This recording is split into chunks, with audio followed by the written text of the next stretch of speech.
दोस्तों, एमआईएम को लेकर आपको बेसब्री से इंतज़ार था कि बिहार में लोकसभा चुनाव के लिए सीटों का घोषणा कब हो। फैलन हो चुका है और जैसा कि जान रहे हैं, इस वक्त एमआईएम के प्रदेश अध्यक्ष अख्तर उल ईमान साहब ने प्रेस कॉन्फ्रेंस की और प्रेस कॉन्फ्रेंस के दौरान उन्होंने बिहार के 11 लोकसभा सीटों का घोषणा किया है। बिहार में सीमांचल के 4 लोकसभा सीट और भागलपुर, दरभंगा, गया, मुजफ्फरपुर जो सीमांचल से बाहर है, इन सीटों को लेकर वो घोषणा किए हैं। सीमांचल से उम्मीदवारी तय हुआ है, जिसमें खुद एमआईएम के राष्ट्र बैरिस्टर असदुद्दीन ओवैसी साहब ने पिछले दिनों किशनगंज लोकसभा का दौरा किया था। उसी दौरान अपने सभा में अख्तर उल ईमान साहब का नाम घोषणा कर दिया है।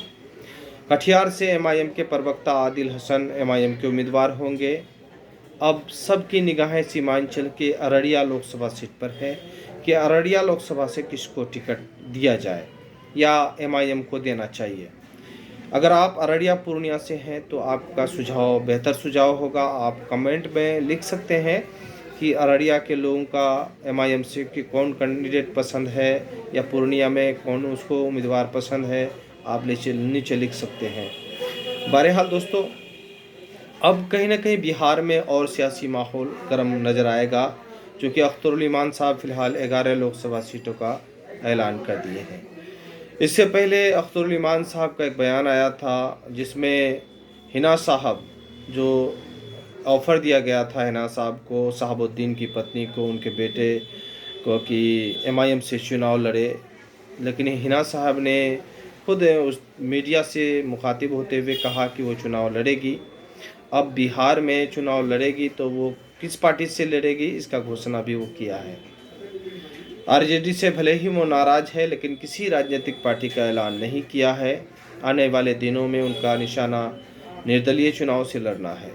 लेकिन अख्तर उल ईमान साहब ऑफर कर दिए हैं, प्रदेश अध्यक्ष ऑफर कर दिए हैं कि अगर वो लोकसभा चुनाव लड़ना चाहते हैं एमआईएम से तो लड़ सकते हैं। अगर पार्टी जो है के लिए वो इच्छुक हैं तो लड़ सकते हैं। लेकिन हिना साहब ने ऐसा नहीं किया है।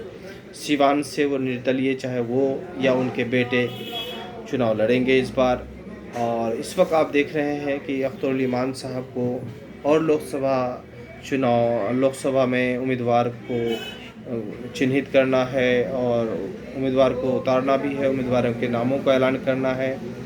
लेकिन इससे पहले अख्तर उल ईमान साहब का साफ तौर पर कहना है कि जो भी हो रहा है तो राष्ट्रीय अध्यक्ष खुद कर रहे हैं। एमआईएम के राष्ट्रीय अध्यक्ष बैरिस्टर असदुद्दीन ओवैसी साहब इस मसले पर वो खुद देखते हैं, उनको कितना लोकसभा सीटों पर लड़ना चाहिए या कौन उम्मीदवार होंगे वही घोषणा करते हैं। खुद अख्तर उल ईमान साहब ने ये जानकारी दिया है। लेकिन इस बार बड़े जोश व खरोश के साथ अख्तर उल ईमान साहब ने 11 सीटों का ऐलान की और 11 सीटों में सबकी नज़र अररिया और किशनगंज पर, यानी किशनगंज से अख्तर उल ईमान साहब तो अररिया से अब्दुल्ला सालिम चतुर्वेदी साहब, यानी मौलाना अब्दुल्ला सालिम चतुर्वेदी साहब।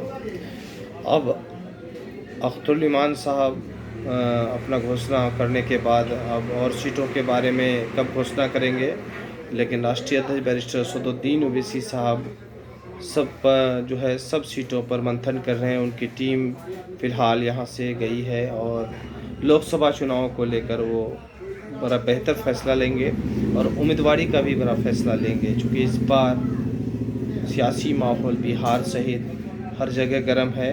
एमआईएम को लेकर चर्चा का माहौल है कि इस बार बिहार में जिस तरह से पिछले विधानसभा चुनाव में 5 विधानसभा सीट पर कामयाब हुए थे, इस बार लोकसभा सीट में कितने सीट पर कामयाब होंगे या आने वाले दिनों में देखा जाएगा। बहरहाल लोगों के अंदर सियासी माहौल गर्म है।